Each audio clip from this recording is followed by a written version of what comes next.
한 주간의 새로운 소식을 빠르게 전합니다. 뉴스의 피드백을 더한다. 주간 뉴스 피드.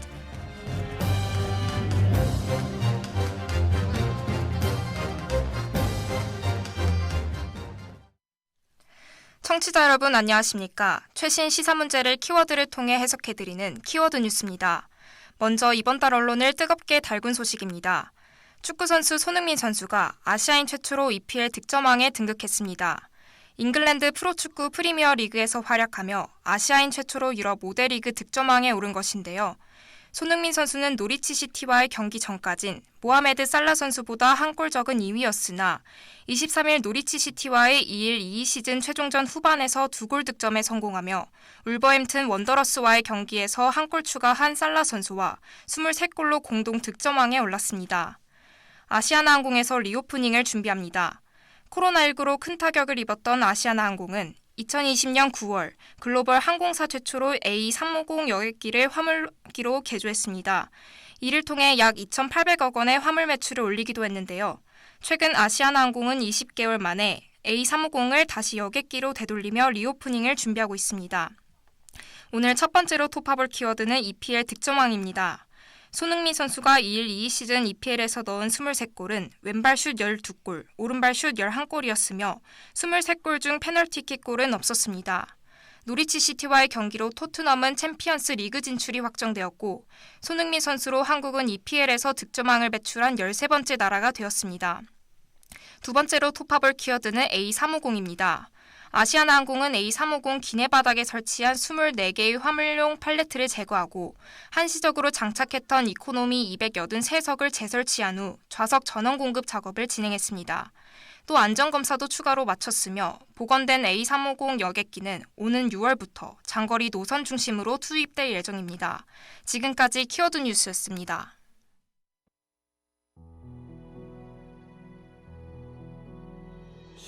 소리에 눈을 뜨면 새롭지만 같은 하루 아무 생각 없이 그저 매일 가던 대로 향했지. 하지만 저기 내가 가보지 못한 너무 크고 높아 상상조차 못해본 저 벽을 넘어 가보고 싶어. 조금 떨리는 맘은 감추고 그냥 네 손만 꼭 잡고 달리고 싶어라는 말 쏟아지는 초록빛 속에 우린 더 싱그러워져.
전 세계가 코로나19 팬데믹에서 회복한 것도 잠시 세계보건기구 WHO는 지금까지 19개국에서 원숭이 두창 확진 사례가 131건 보고됐다고 밝혔습니다.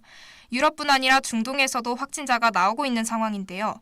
이에 일부에서는 한예린 기자와 함께 원숭이 두창이 무슨 병인지, 현재 각국 감염 진행도는 어떠한지 알아보겠습니다. 한예린 기자. 네, 한예린 기자입니다. 우선 원숭이 두창이 어떤 질병인지 설명해 주시죠. 원숭이 두창은 아프리카 중서부 풍토병으로 천연두, 마마 등으로 불리는 사람 두창과 비슷한 감염병입니다.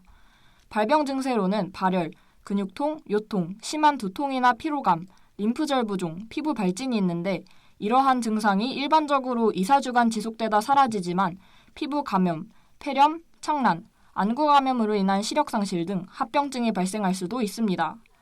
또한 원숭이 두창은 동물에서 사람 또는 사람 간에도 퍼질 수 있는 바이러스성 인수공통 전염병입니다. 그렇군요. 아프리카 지역 풍토병인데 어쩌다 현재같이 전 세계에 확진자가 발생하는 사태로 번지게 된 건가요? 다른 국가에서도 발생하는 경우 보통 해당 아프리카 지역을 여행한 사람들이 옮긴 경우였습니다.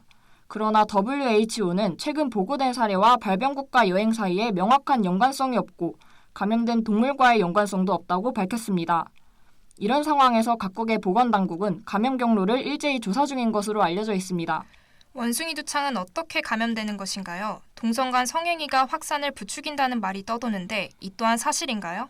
동성 간 성행위가 확산을 부추긴다는 한간의 말은 거짓에 가깝습니다. 코로나19처럼 호흡기 비말, 감염자의 체액, 발진, 피부 딱지를 통해 감염될 위험이 높고 감염자가 사용한 사물을 통해서도 감염이 될 수 있습니다. 원숭이 두창이 헤르페스나 매독 같은 일부 성병과 유사할 수는 있지만 정액이나 지렉을 통한 성적인 전염 경로에 대한 연구는 더 진행되어야 알 수 있는 상황이기에 원숭이 두창에 관한 정보들이 부족한 지금 일부 감염 경로만 부각시키는 것은 공포와 혐오만 조장하는 것이라는 지적이 있습니다. 아직 국내에 원숭이 두창이 유입되진 않았지만 개인 위생과 거리 두기에 철저히 신경 쓸 필요가 있어 보이는군요. 한예린 기자 수고하셨습니다.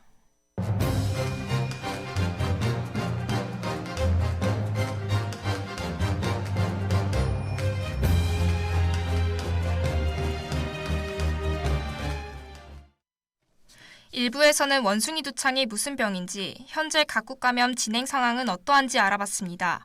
2부에서는 이현주 기자와 함께 원숭이 두창에 대한 국내 반응과 방역당국의 대응망에 대해 알아보도록 하겠습니다. 이현주 기자. 네, 이현주 기자입니다. 해외 일부 국가들은 원숭이 두창 확진 환자에 대한 격리와 백신 접종을 시작한 상황인데 국내 반응은 어떤가요? 영국 보건안전청은 감염자와 직접 접촉했거나 함께 사는 경우 3주 자가격리하라는 지침을 내리고 일부 밀접 접촉자들에게 사람두창 백신을 접종하고 있습니다. 국내에서도 사람두창 백신 3,502만 명분이 비축돼 있지만 방역당국은 외국에서와 같이 매우 제한된 목적의 사용만 고려하겠다 밝혔습니다. 방역당국은 현재 보유하고 있는 백신은 세계 어딘가에 남아있을 수 있는 두창 바이러스와 특히 실험실에서의 사고에 대비한 것이었다고 설명했는데 아주 큰 위험 상황이 아니면 사람 두창 백신을 사용하지 않겠다는 의미입니다. 코로나19 백신과의 공동 사용이 가능한지에 대한 검토도 이루어지지 않아 의학적인 검토가 더 필요한 상황입니다. 코로나19 확산 상황과 맞물려 더 대응이 어려운 상황이군요. 그럼에도 불구하고 방역당국이 계획하고 있는 대응 방안에는 어떤 것이 있나요? 질병관리청은 최근 유럽과 북미에서 이례적으로 원숭이 두창 환자가 발생하고 있는 상황으로 국내 발생에 대비 검사 체계를 구축 완료했다고 밝혔습니다. 질병관리청은 그간 미래 감염병에 대비한 진단체계 구축을 지속적으로 추진하여 왔으며 원숭이 두창 진단검사법 및 시약 개발과 평가까지 완료하였습니다. 진단검사법은 실시간 유전자 검사법으로 100개 정도 바이러스까지 검출 가능한 검출 민감도를 가지고 있으며 현재 질병관리청에서만 검사가 가능합니다. 원숭이 두창이 국내에 유입되었을 때 신속히 환자를 감별함으로써 유행을 효과적으로 차단할 수 있는 체계를 마련한 것에 의미가 있습니다. 아직 이례적 유행 원인에 대한 세계적 정보가 없으며 코로나19 방역 완화로 해외 여행이 증가하고 원숭이 두창의 국내 유입 가능성을 배제할 수 없는 상황이기에 상당히 걱정스럽습니다. 전염성이 높지 않은 바이러스성 질환인 만큼 코로나19와 같은 팬데믹 상황은 오지 않길 바랍니다. 이현주 기자 수고하셨습니다.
아프라는 말을 해 짧은 시간을 뒤로 한 채로 여전히 아프겠지만 하룻밤 자고 나면 사라지는 꿈처럼 너를 잊게 될까 두려워져 무심히 널 떠올리게 되면 불안해지는 맘 어떻게 해야 하니 안녕 이제는 안녕 이 말 도저히 할 수가 없어 너로 가득 찬 내 마음 겨우 내가 할 수 있는 일 너를 사랑하는 것 다시 널 만날 수 있길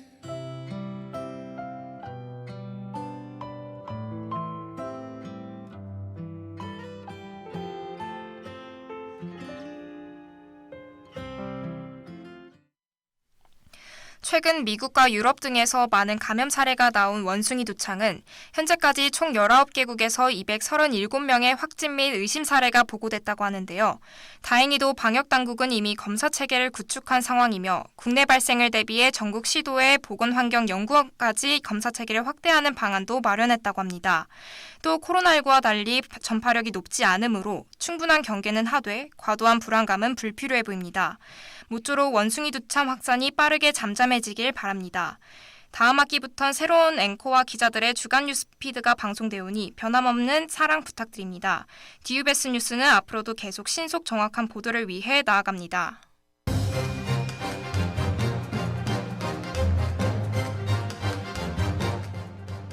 네, 주간 뉴스피드 오늘은 여기서 마치겠습니다. 청취해주신 여러분 고맙습니다.